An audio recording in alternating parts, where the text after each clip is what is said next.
Brianna Reynolds, 34, stared at the eviction notice in her hand, while her mother's words still rang in her ears. "You've always been so selfish, refusing to help your own brother." Little did her family know that this seemingly routine Sunday dinner argument about a car would end with them homeless, their family secrets exposed to everyone, and me finally understanding why my father's deathbed confession changed everything. Blood isn't always thicker than water, sometimes it's just a stain you can't wash away. Before I continue this story about how my family's betrayal led to the most shocking revenge they never saw coming, I'd love to know where you're watching from. Drop your location in the comments below, and don't forget, hit that like and subscribe button if you enjoy family drama stories where karma finally catches up to those who deserve it. Trust me, you'll want to stick around to see how this all unfolds. Growing up in suburban Chicago, I was always the responsible one. While my younger brother Ethan seemed to coast through life on charm and good looks, I was the studious, practical daughter who followed the rules. My parents, especially my mother Diana, never failed to remind me how much easier life would be if I were more easygoing like Ethan. This familiar dynamic had played out for as long as I could remember, but I never realized how deeply it would shape my adult life until now. After graduating college with honors in accounting, I secured a position at one of Chicago's top financial firms, working 60-hour weeks while living in a modest apartment to save money. Meanwhile, Ethan dropped out of 3 different colleges, moved back home and cycled through various minimum wage jobs, none lasting more than a few months. Yet somehow, my parents always had an excuse ready: he just hasn't found his passion yet, or he's still figuring things out. Despite the obvious favoritism, I maintained a relationship with my family, visiting every Sunday for dinner, a tradition that had continued even after my father's unexpected death from a heart attack 2 years ago. Dad had always been the buffer between Mom's obvious preference for Ethan and me. Without him, the dynamic shifted even more dramatically in my brother's favor. What no one knew was that 6 months before his death, Dad had helped me secure a mortgage for my first house, a beautiful 3-bedroom Craftsman in the same neighborhood where my parents lived. He'd been proud of my financial responsibility and wanted to help me establish myself. "You've worked hard, Brianna," he told me when he co-signed the loan. "You deserve this." It was one of the few times I felt he truly saw me for who I was. After Dad died, something strange happened. Rather than moving forward with my life in my new home, Mom insisted that I rent it out and move back to the family house. "We need to stick together now," she'd said, her eyes brimming with tears. "Family is all we have." Grief-stricken and vulnerable, I agreed, thinking it would be temporary, just until we all adjusted to life without Dad. 2 years later, I was still living in my childhood bedroom watching as Ethan continued his pattern of irresponsibility. Mom used Dad's life insurance money to pay off their mortgage but continued to accept my rent payments. Money I later discovered was funding Ethan's frequent loans for his various get-rich-quick schemes. I never questioned these arrangements because Diana insisted we needed to help each other. And wasn't that what family did? What I didn't tell them was that 3 days before he died, Dad had asked to meet me privately at a coffee shop near my office. His face had been grave as he slid a sealed envelope across the table. "Don't open this unless something happens to me," he'd said. "And whatever you do, don't tell your mother or brother about it." I'd tucked the envelope into my safe deposit box, assuming it contained some financial information or perhaps a personal letter.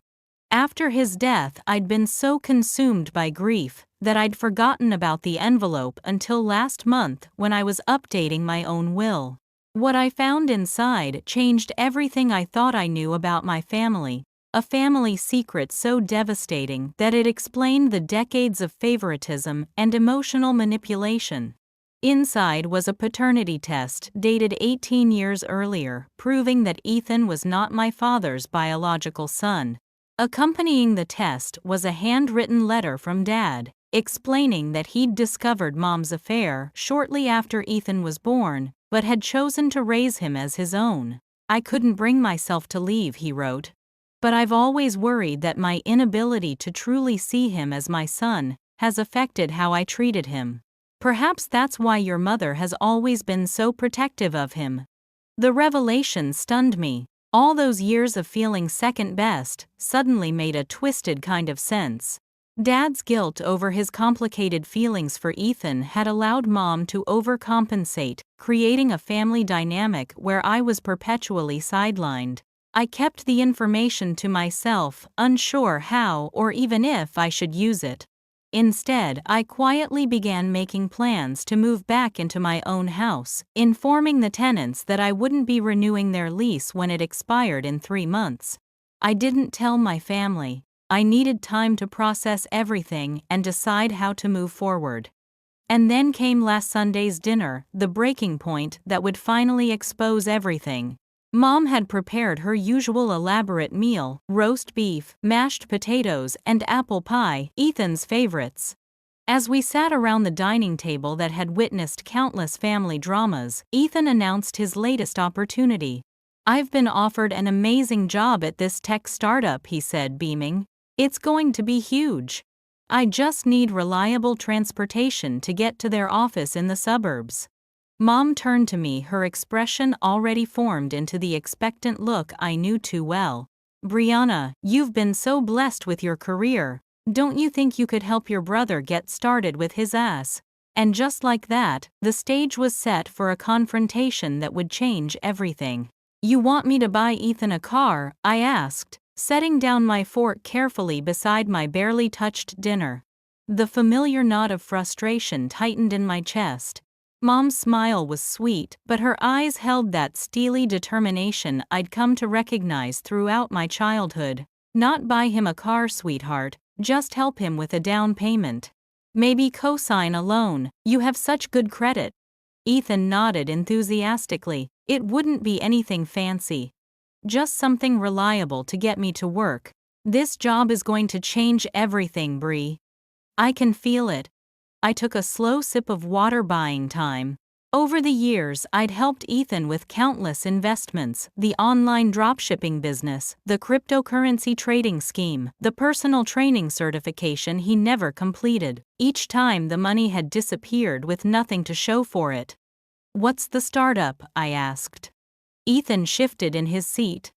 "It's called Tech Vision Solutions. They're developing some revolutionary AI software. I'd be on the ground floor." "And what would you be doing there exactly?" He hesitated.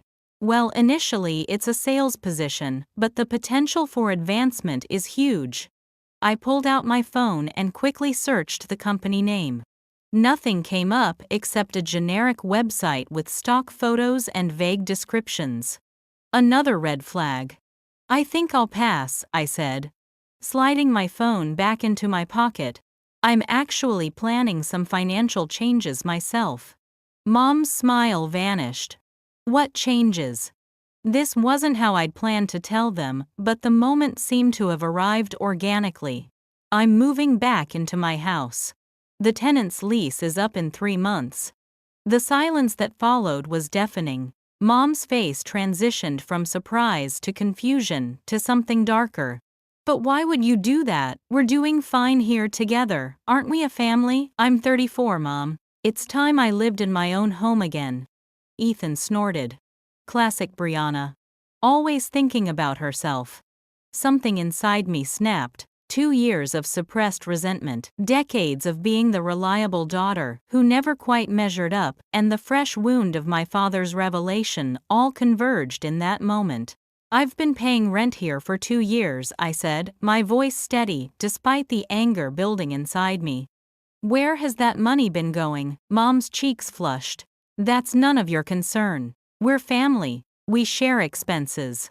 Share expenses, or fund Ethan's endless series of failures. "How dare you!" Mom slammed her hand on the table, making the silverware jump. "Your brother is trying to build a future. He's 32 years old, has never held a job for more than 6 months, and still lives at home. When exactly does this future start?" Ethan's face darkened.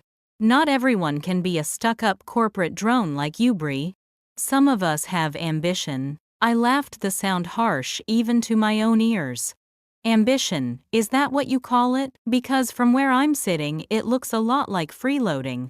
That's enough, Mom stood up, trembling with rage. I won't have you speaking to your brother that way in my house, your house. I felt a strange calm settle over me. The house that I've been helping pay for since Dad died. The house that would probably be in foreclosure if I hadn't been giving you money every month. We took you in when you needed family, Mom shot back. After your father died, you didn't take me in, I interrupted. You convinced me to leave my own home, a home that Dad helped me buy, by the way, because it benefited you. Because my rent payments could subsidize Ethan's lifestyle. Mom's face paled. That's not true. We needed to be together as a family. Family, I stood up now too, pulling the folded paternity test from my purse. I'd taken to carrying it with me since discovering it, though I hadn't planned to reveal it this way. Is that what we are? I slid the paper across the table. Mom stared at it for a long moment before picking it up. As she read, the color drained from her face. Where did you get this? She whispered. Dad gave it to me before he died, I said, watching as Ethan's confused expression shifted to shock as he peered over Mom's shoulder at the document. He wanted me to know the truth. What is this? Ethan grabbed the paper, his eyes widening as he read. This can't be right. Dad was my father. Biologically, no, I said, feeling a strange mix of vindication and sadness. Dad raised you, but he wasn't your father. And judging by Mom's reaction, she's known all along. Mom sank back into her chair. Your father and I worked through this years ago. It was a mistake, a brief affair. Robert forgave me. Did he? I asked. Or did he just pretend to, while the resentment ate away at him? Did he overcompensate by letting you favor Ethan all these years because he felt guilty about not loving him enough? Ethan stood up abruptly, knocking over his chair. This is bullshit. You're making this up because you've always been jealous of me. Jealous, I laughed again. Of what exactly? Your impressive collection of failed ventures, your inability to function as an adult. Please enlighten me. At least I'm not a cold, calculating bitch, he shouted. Dad always said you were too much like his side of the family, all business, no heart. The words stung, but I refused to show it. And yet he left me that paternity test. He wanted me to know the truth. Mom rose shakily to her feet. Brianna, I don't know what you think this proves, but we're still a family. Nothing changes that. Everything has already changed, I said, gathering my purse. I'm moving back to my house in 3 months. You and Ethan will need to find somewhere else to live. Mom froze. What are you talking about? I own this house now, I said quietly. Dad left it to me in his will. I've been letting you stay here out of respect for him, and because I thought we were a family. But clearly we have very different definitions of what that means. The shocked silence that followed was almost satisfying. You can't do this, Mom, finally whispered. This is our home. Actually, I can.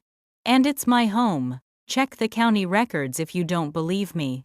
I moved toward the door, then turned back. Oh, and Ethan, about that car, I suggest public transportation. I hear it builds character. As I walked out into the cool evening air, I felt something I hadn't experienced in years: freedom. The truth was finally out, and for the first time I was taking control of my own story. The week following the dinner confrontation passed in a blur of angry text messages and missed calls. Mom alternated between tearful pleas, "We need to talk about this as a family," and thinly veiled threats, "You'll regret destroying your father's memory this way." Ethan predictably resorted to name-calling and accusations, "You've always been jealous, and you're making this up for attention." I ignored them all, instead focusing on preparing for the transition back to my own home. The current tenants had already given notice they'd be moving out a month early, which accelerated my timeline. I spent my evenings after work meeting with a lawyer to ensure everything was properly documented and legally sound. The family home, my home, now had indeed been left to me in Dad's will.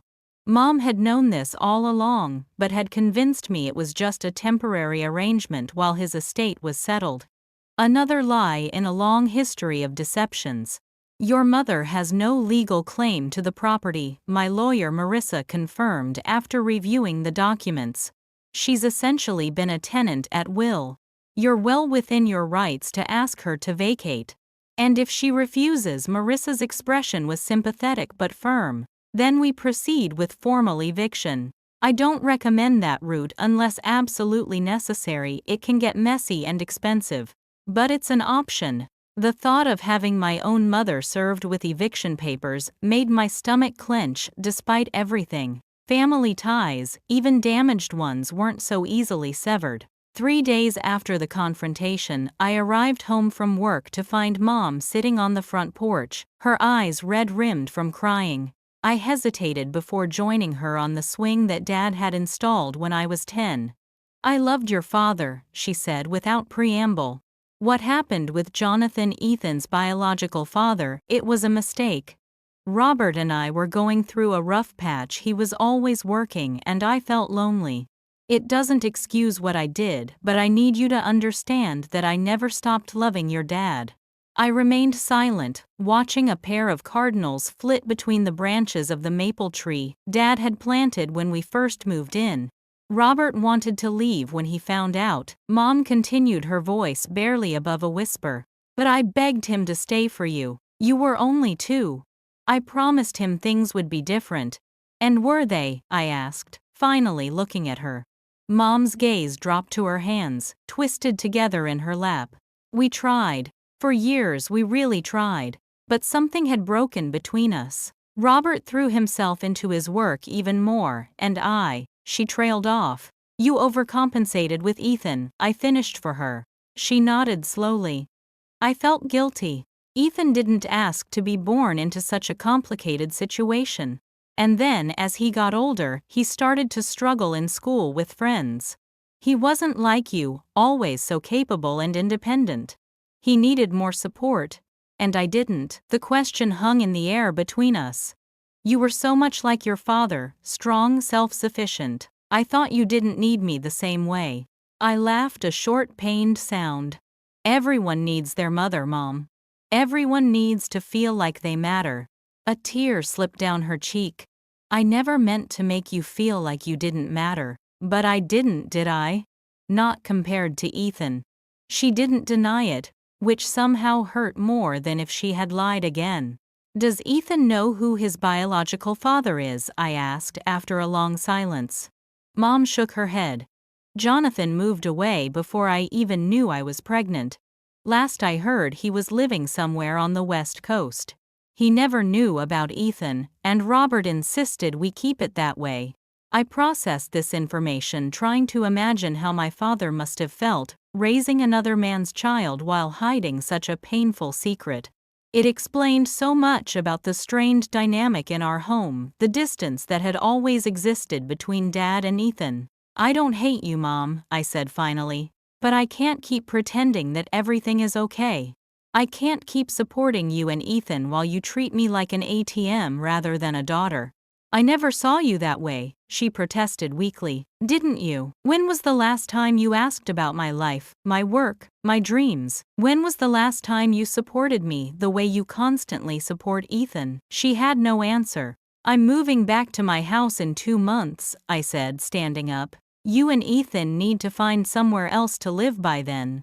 I'll help with the security deposit for a new place if you need it, but that's it.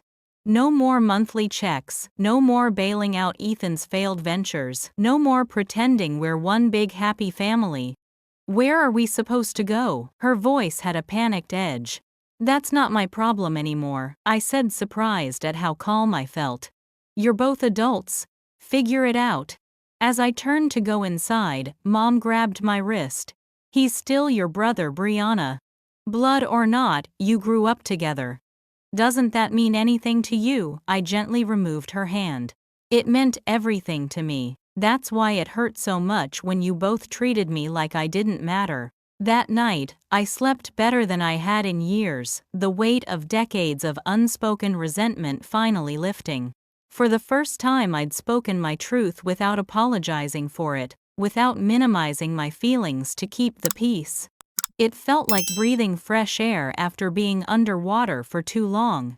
The next morning, Ethan was waiting by my car when I left for work. "We need to talk," he said, looking uncharacteristically serious. I checked my watch. "I have a meeting in an hour. This won't take long." He leaned against my car, blocking the driver's side door. "Mom told me what you said. About us having to move out." "That's right." He ran a hand through his hair, a gesture so reminiscent of Dad that it gave me pause. Despite the lack of biological connection, Ethan had picked up many of our father's mannerisms over the years. "Look, I know things have been complicated between us," he said, choosing his words carefully. "But you can't just throw us out on the street. Mom's almost 60. "Where is she supposed to go?" I suggested she start looking for an apartment. "There are plenty of affordable options in the area." Ethan's careful composure cracked. "On what income? She hasn't worked in years." "That was her choice," I pointed out. "And yours. You've both been living off Dad's life insurance and my contributions for 2 years. It's time you figured out how to support yourselves." "So that's it, you're just cutting us off." "I'm refusing to enable you anymore," I corrected him. "There's a difference." His expression hardened. "This is about the paternity test, isn't it? You're punishing me because I'm not Dad's biological son." "No, Ethan. I'm setting boundaries because for my entire life I've been treated like an afterthought in this family. The paternity test just explained why." "That's not fair. I didn't know about any of this." "Maybe not," I conceded, "but you've been happy enough to benefit from the dynamic it created. When was the last time you even tried to be self-sufficient?" He looked away, unable to meet my eyes. "Not everyone has your advantages." "My advantages?" I couldn't help but laugh. "You mean working 60 hours a week while putting myself through college? Saving every penny while you blew through Mom and Dad's money? Those advantages? You've always been the smart one," he muttered. "The responsible one. It comes naturally to you." "Nothing about my success has been natural or easy, Ethan. I've worked for everything I have. Maybe it's time you did the same." With that, I nudged him aside and got into my car. As I drove away, I caught sight of him in my rear-view mirror, standing in the driveway, looking lost, a grown man suddenly facing the prospect of actual responsibility for the first time in his life. Part of me felt guilty, but a stronger part felt vindicated. For too long I'd been the family safety net, always there to catch them when they fell. Now they would have to learn to stand on their own. By the end of the week, the initial shock had given way to something uglier. Mom had moved from tearful pleas to cold silence, while Ethan had embarked on a campaign to paint me as the villain to everyone we knew. Extended family members, longtime neighbors, even my childhood friends, began reaching out with concerned messages. "Ethan says you're evicting your own mother. How could you do this to your family? I always thought you were such a kind person." Each message felt like a small betrayal, evidence of how thoroughly Ethan had controlled the narrative without any of them bothering to hear my side. I didn't respond to most of them, knowing that engaging would only feed the drama. Instead, I focused on preparing for my move, scheduling painters and cleaners for my house once the tenants moved out. On Saturday morning, I returned from a meeting with my financial advisor to find the locks changed on the family home. My key wouldn't turn in the front door, and when I tried the back entrance, it too had been replaced. I rang the doorbell, my anger building with each unanswered chime. Finally, Ethan opened the door, leaning against the frame with feigned casualness. "Can I help you?" he asked, as if I were a stranger.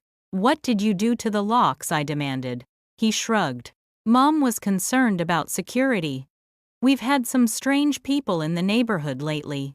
"I live here," I reminded him, trying to keep my voice level. "You can't change the locks without giving me a key."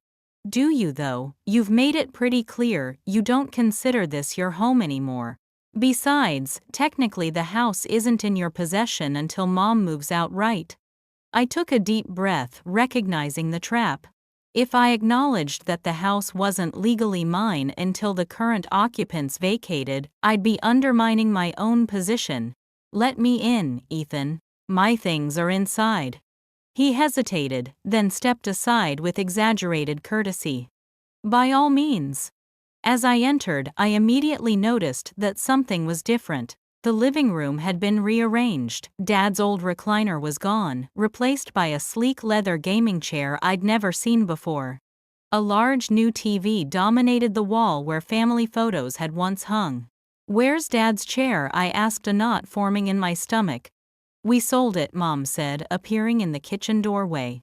Her voice was flat, emotionless. "Along with some other things we don't need anymore." "You sold Dad's things, without asking me." She crossed her arms. "We needed the money since you've decided to cut us off. Besides, they were just gathering dust." "Those weren't your things to sell," I said, struggling to keep my voice from shaking. "Some of those were family heirlooms." "Family?" Mom repeated the word, heavy with accusation.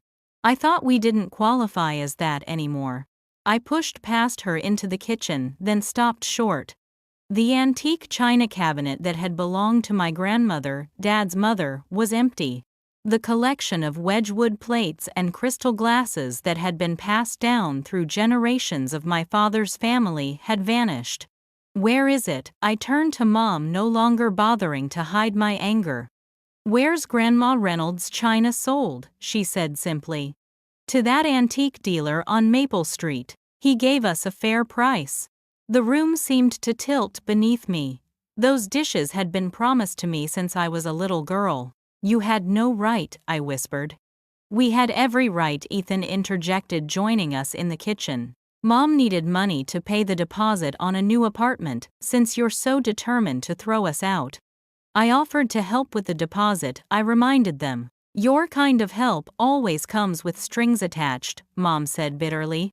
"We decided to help ourselves this time."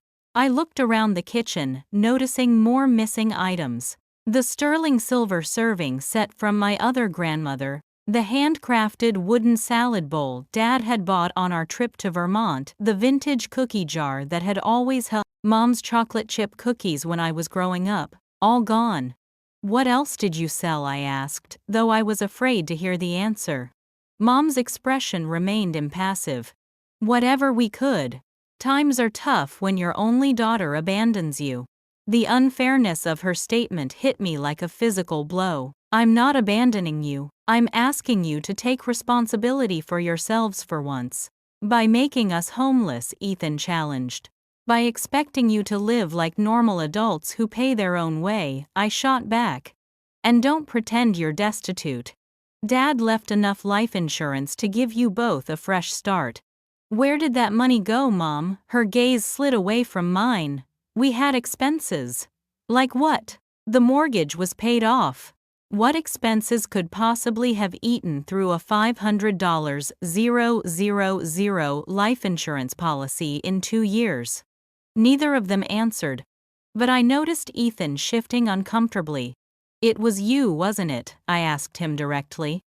"Your investments and business opportunities. That's where the money went."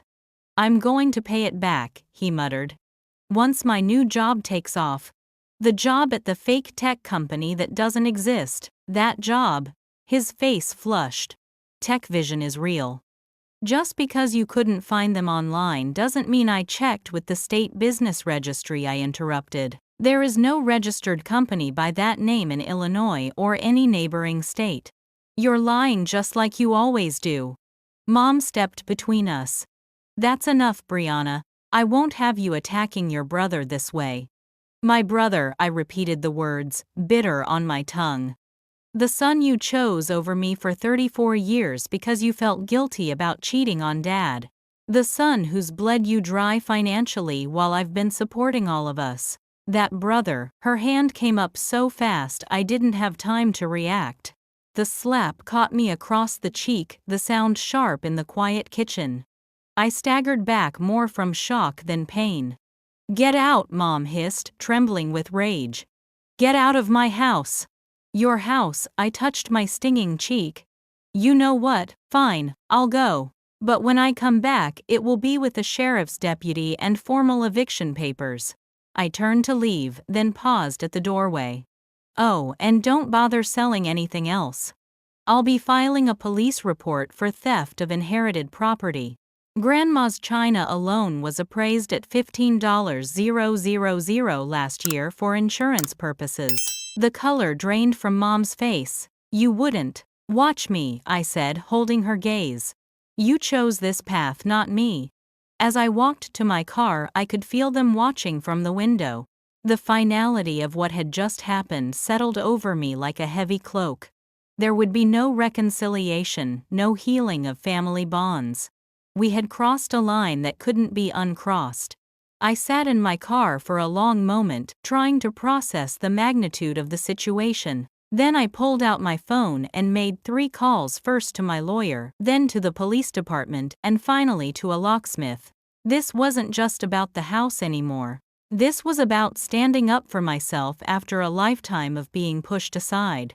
And for once, I wasn't backing down.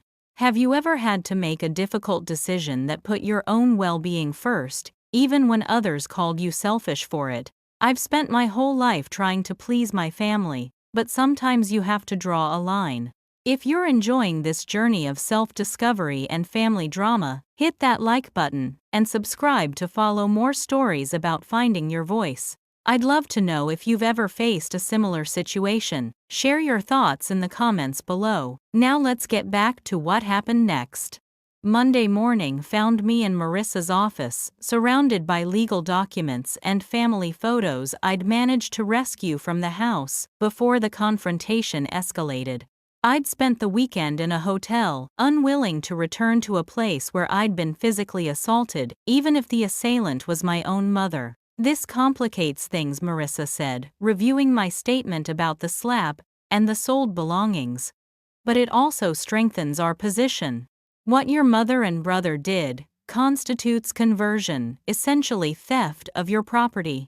Can we get the items back? I asked, thinking particularly of Grandma Reynolds' china.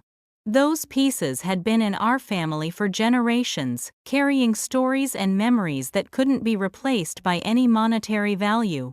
Marissa's expression was sympathetic but realistic. We can try.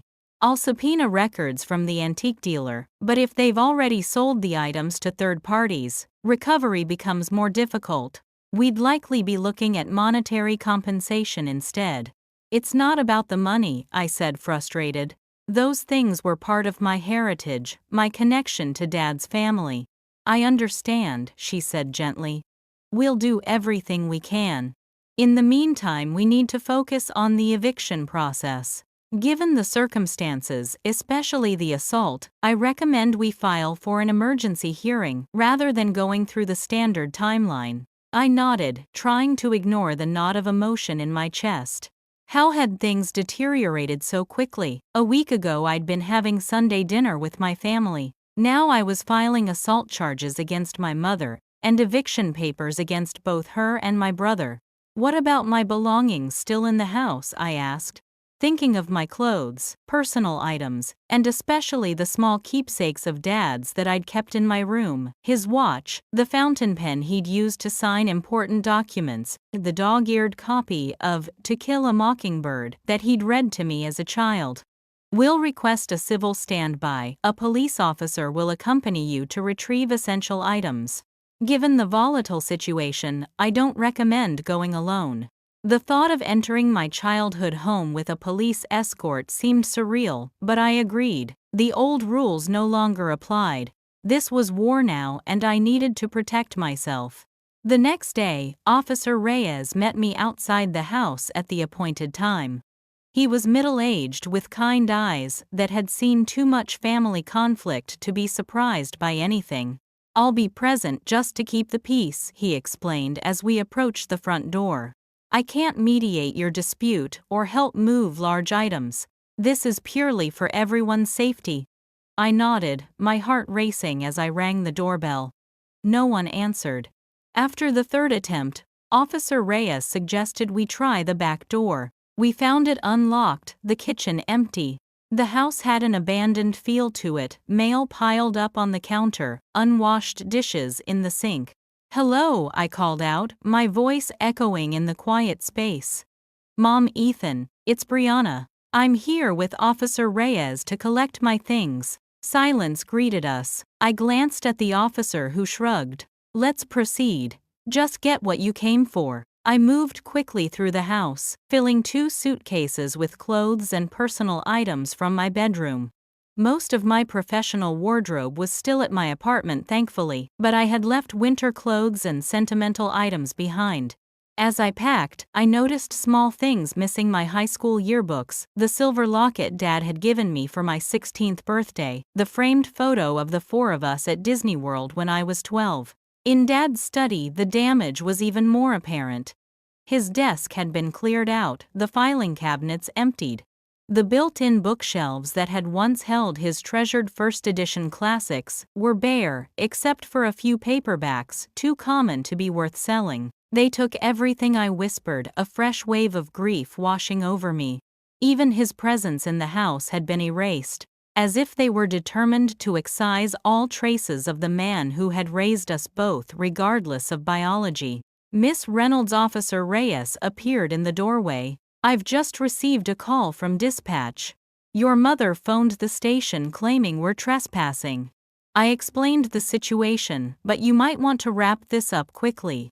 I nodded, grabbing the few remaining items of Dad's. I could find an old college sweatshirt hanging forgotten in the back of his closet, a coffee mug with "World's Best Dad" printed on it that had somehow been overlooked in the kitchen cabinet, a single cufflink that had rolled under the dresser. As we were loading the suitcases into my car, a taxi pulled up and Mom emerged, her face contorted with fury when she saw me. "What are you doing here?" she demanded, storming up the driveway. "You have no right to be in my house." Officer Reyes stepped forward, his manner professional but firm. "Ma'am, I'm Officer Reyes with the Chicago PD. Miss Reynolds is here with a civil standby to collect her personal belongings. This is perfectly legal." Legal? Mom's laugh was brittle. "Nothing about what she's doing is right. She's destroying her family over money." I closed my trunk, determined not to engage in another confrontation. "I've got what I need for now. Thank you for your help, officer." "This isn't over," Brianna, Mom called as I moved toward the driver's side door. "You think you're so righteous, but you're just selfish. Always have been."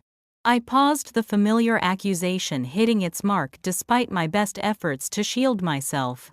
I'm selfish for wanting to be treated with respect, for expecting grown adults to support themselves, for turning your back on family when we need you most. Officer Reyes cleared his throat. "Ladies, I suggest we all take a step back. Miss Reynolds, if you've collected your items, it might be best to leave now." I nodded, sliding into my car. As I drove away, I caught a final glimpse of Mom in my rearview mirror, standing in the driveway of the home we'd shared for so many years, looking suddenly small and old. The guilt threatened to overwhelm me until I reminded myself of everything that had led to this moment: years of favoritism, the financial manipulation, the deliberate selling of my inheritance, and finally the physical assault. This wasn't about me being selfish. This was about self-preservation.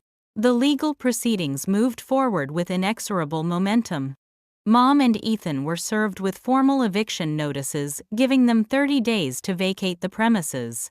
The police report I filed regarding the stolen heirlooms resulted in a detective contacting the antique dealer on Maple Street, who cooperated fully, providing records of everything he had purchased from them. "Most of the smaller items have already been sold," Detective Wilson reported during our follow-up call. "But the china set was expensive enough that it's still in his inventory. He's agreed to hold it until this matter is resolved." It was a small victory, but a meaningful one. At least Grandma Reynolds' china would eventually return to the family. Meanwhile, I threw myself into preparing my house for my return. The early departure of my tenants was a blessing in disguise, allowing me to begin renovations immediately. I repainted every room, replaced the carpeting with hardwood floors, and updated the kitchen with modern appliances. Each change felt like reclaiming a piece of myself, transforming the space into somewhere entirely mine. 2 weeks into the eviction period, I received an unexpected call from Aunt Judith, my father's sister who lived in Michigan. We'd never been particularly close. Mom had always kept Dad's family at arm's length, but she'd sent a card after his death and called on major holidays. "Brianna, darling, I've been hearing some concerning things," she began, her voice conveying both worry and restraint. "Your mother called me yesterday quite upset. She says you're evicting them from Robert's house." "Is that true?" I sighed, settling onto a stool in my half-finished kitchen. "It's complicated, Aunt Judith. Did she tell you why?" "She mentioned something about you being angry over family finances. Said you've become quite hard-hearted since your promotion." Of course Mom would spin the narrative that way. "Did she tell you that Dad left the house to me in his will, or that she and Ethan sold off all of his belongings, including Grandma's china?" The silence on the other end suggested these details had been conveniently omitted. "I see," Aunt Judith finally said. "There's more to this story than Diana shared." "Much more," I confirmed, and found myself pouring out everything: the years of favoritism, Dad's deathbed revelation about Ethan's paternity, the financial manipulation, and finally the physical confrontation that had pushed me to take legal action. By the time I finished, Aunt Judith was quiet for so long, I wondered if we'd been disconnected. "Aunt Judith, are you still there?" "I'm here, dear. Just processing. Robert never told me about Ethan's paternity, but I can't say I'm entirely surprised. Diana and your father went through a rough period early in their marriage. I remember visiting once and feeling like I was intruding on a war zone." She paused, and I could hear her taking a deep breath. "What surprises me more is learning how you've been treated all these years. Robert adored you, Brianna. He used to call me just to brag about your accomplishments. I always assumed he was equally proud of both his children." "He tried to be," I said, feeling a familiar ache at the mention of Dad's love. "But I think the situation with Ethan complicated things. He never quite connected with him the same way. And Diana overcompensated," Aunt Judith surmised, "creating this unbalanced dynamic that persisted even after Robert died." "Exactly." Another pause. "Then I owe you an apology, Brianna. I should have stayed more involved after your father passed. I let Diana's coolness toward me serve as an excuse to step back when I should have been there for you." "You couldn't have known," I assured her. "Mom was careful to keep up appearances." "Perhaps. But family should look deeper than appearances." Her voice took on a determined quality. "I'm coming to Chicago next week. We should meet in person. There are things about your father and your family history that you should know." A week later, we sat across from each other at a quiet cafe near my office. Aunt Judith looked more like Dad than I remembered, the same serious eyes, the same thoughtful pause before speaking. She'd brought a leather portfolio filled with old photos and documents. "After we spoke, I did some digging through your grandmother's things," she explained carefully, removing a yellowed envelope. "I found this tucked away in her Bible. It's a letter your father wrote to her just after Ethan was born." With trembling hands, I accepted the envelope. Inside was a single page covered in Dad's familiar handwriting. "Dear Mom, Ethan Robert Reynolds arrived yesterday, 7 pounds 4 ounces. Diana is recovering well. I wish I could tell you I'm overjoyed, but I find myself in an impossible situation. The timing makes it clear this child isn't mine. Diana has confessed to a brief affair during our separation last year. Despite this, I've decided to raise him as my own. No child should suffer for their parents' mistakes. I don't tell you this seeking advice or sympathy, only understanding if I seem distant for a while. I'm trying to reconcile my commitment to my marriage with this profound betrayal. The one pure joy in my life remains Brianna. At 4, she's already showing such intelligence and compassion. When I look at her, I know with certainty that I'm her father in every way that matters. With Ethan, I will have to learn what it means to be a father without that biological connection. Please don't mention this when you visit. Diana believes we can move forward as if this never happened. Perhaps that's the only way. Your loving son, Robert. Tears blurred my vision as I finished reading. Dad's words confirmed what I'd long suspected: his relationship with Ethan had been built on obligation rather than the natural bond he'd felt with me. It explained so much about our family dynamic, the subtle distance that had always existed despite his best efforts. There's more, Aunt Judith said, gently sliding another envelope across the table. This is from your grandmother's will. She set up a trust for you years ago, with the stipulation that you receive it on your 35th birthday, or upon your father's death, whichever came later. I stared at her, confused. A trust? Dad never mentioned this. He may not have known the details. Mother was quite private about financial matters. The trust has been managed by her attorney all these years. Inside this second envelope was a legal document outlining the terms of the trust, a substantial inheritance, including stocks, bonds, and real estate holdings, that had appreciated significantly over the decades. According to the paperwork, I was now the beneficiary of nearly $2 million. This can't be real, I whispered, overwhelmed by the implications. It's very real, Aunt Judith confirmed. Mother always believed in financial independence for women. She set up similar trusts for me and your cousin Jennifer. She wanted to ensure her female descendants would never be trapped in unhappy situations due to financial dependence. I thought about how different my life might have been if I'd known about this inheritance 2 years ago, when Mom had convinced me to move back home after Dad's death. I might never have fallen into the trap of financial entanglement that had defined our relationship since then. There's one more thing you should know, Aunt Judith said, her expression growing serious. Your father changed his will 6 months before he died. I know because he called me for advice about it. Changed it how? I asked, though I was beginning to piece it together. The house was originally meant to be divided between you and Ethan. Robert changed it to leave the house solely to you with a separate financial bequest to Ethan. He told me he'd come to believe that you would be more responsible with the property, while Ethan might benefit more from liquid assets he couldn't easily squander. Did Mom know about this change? Aunt Judith nodded. Robert insisted on transparency. He told both Diana and Ethan about the modification. Diana was furious, but Robert stood firm. He said it was time to stop enabling patterns that weren't helping anyone. The revelation hit me like a thunderbolt. Mom had known all along that the house was legally mine. Her insistence that I move back the rent payments she'd collected, the way she'd acted as if the property were still hers to control it, had all been part of a deliberate deception. Why wouldn't she tell me? I asked, though. The answer was already forming in my mind. Control, Aunt Judith said simply. As long as you believed you were a guest in her home, she maintained the upper hand. The moment you asserted your legal rights as the homeowner, that control vanished.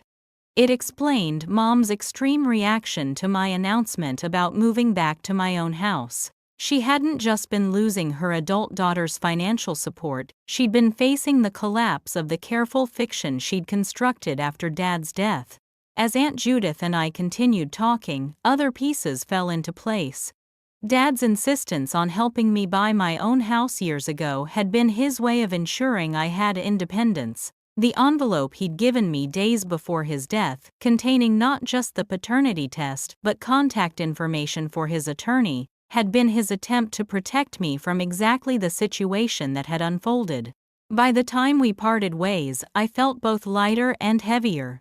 The validation of knowing I'd been right about the family dynamics was satisfying, but the depth of the deception was staggering. Mom hadn't just favored Ethan, she'd actively worked to undermine my independence and security, even after Dad's death. As I drove home that evening, I realized I was approaching a crossroads. I could use this new information, and the financial power it gave me, to exact further revenge on Mom and Ethan. Or, I could choose a different path, one that prioritized my own healing over continued conflict. For the first time in my life, I was truly free to decide what family meant to me and what role, if any, Mom and Ethan would play in my future. The day of the eviction arrived with a strange sense of anticlimax. I'd expected another confrontation, perhaps even resistance requiring law enforcement intervention. Instead, when I arrived at the house with my lawyer and the sheriff's deputy, we found the property empty. A single key had been left on the kitchen counter, alongside a terse note in Mom's handwriting. "We've moved to Aunt Carol's. Don't try to contact us." Aunt Carol was Mom's sister who lived in Indiana, a woman I'd met perhaps 3 times in my life. The distance would make it easier to maintain the separation that now seemed inevitable. As I walked through the empty rooms that had once been filled with family memories, I felt an unexpected sense of loss. Despite everything that had happened, this had been my childhood home. Within these walls, I'd taken my first steps, lost my first tooth, celebrated birthdays and holidays. Dad had taught me to ride a bike in the driveway and helped with my homework at the kitchen table. Now those memories seemed tainted by the knowledge of what had been happening beneath the surface: the favoritism, the secrets, the complex web of guilt and obligation that had bound our family together. In the master bedroom, I found a surprise. Propped against the wall was Dad's fishing rod, the one he'd used during our summer trips to Lake Michigan. Beside it was a shoebox containing photographs I'd never seen before. Dad holding me as a newborn, his face alight with joy. Dad teaching me to swim. Dad watching proudly as I received my high school diploma. Moments when it had been just the two of us, captured by someone who had recognized their significance. On the back of one photo dated from when I was about 6, Dad had written Brianna's first fish. She insisted on throwing it back because it might have a family waiting. Already showing more compassion than most adults I know. I sat on the empty floor surrounded by these precious images and allowed myself to cry, not for what I'd lost in Mom and Ethan, but for the father whose love had been constant, despite the complicated circumstances of our family. Later that week, as I settled into my renovated house, Aunt Judith called with news. The antique dealer had returned Grandma Reynolds' china collection, which she'd picked up on my behalf. "I'll bring it when I come for Thanksgiving," she promised. "Unless you have other plans." The question caught me off guard. I'd been so focused on ending toxic relationships that I hadn't considered building new ones.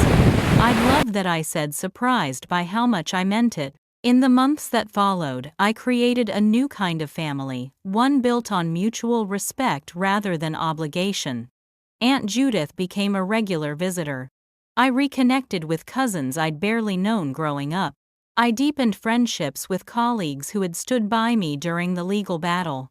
As for Mom and Ethan, I maintained the distance they had chosen. Occasionally, I heard updates through mutual acquaintances. Ethan had found work at a car dealership. Mom was taking classes at a community college. They were surviving without my support, just as I'd known they could.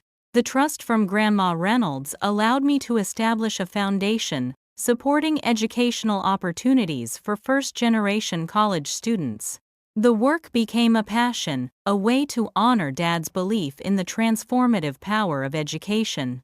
A year after the eviction, I received a letter postmarked from Indianapolis. Inside was a brief note from Ethan, his handwriting less confident than I remembered. "Brianna, it's taken me a long time to admit this, but you were right about everything. The way we treated you wasn't fair. I'm working on becoming the kind of person who doesn't need to be rescued anymore. I don't expect forgiveness. Just wanted you to know that something good came from all this. Ethan." There was no return address, no invitation to respond. Just an acknowledgement that had come too late to repair our relationship, but just in time to provide a sense of closure. I realized then that family isn't defined by blood or obligation. It's built through respect, honesty, and mutual support. The people who had hurt me most were those who should have loved me best, while those who owed me nothing had shown me what true family could be. The house that had once been the battleground for our family's final confrontation became a home again, my home filled with people who chose to be there, who valued me for exactly who I was. And in the end, that was worth more than any inheritance. This story taught me that standing up for yourself isn't selfish, it's necessary for creating the life you deserve. Have you ever had to make difficult choices to protect your own well-being? I'd love to hear your experiences in the comments below. If this story resonated with you, please hit that like button and subscribe for more real-life lessons about family boundaries and finding your worth. Thank you for joining me on this journey, and remember, sometimes the family you choose is more valuable than the one you're born into. Share this with someone who might need to hear it today.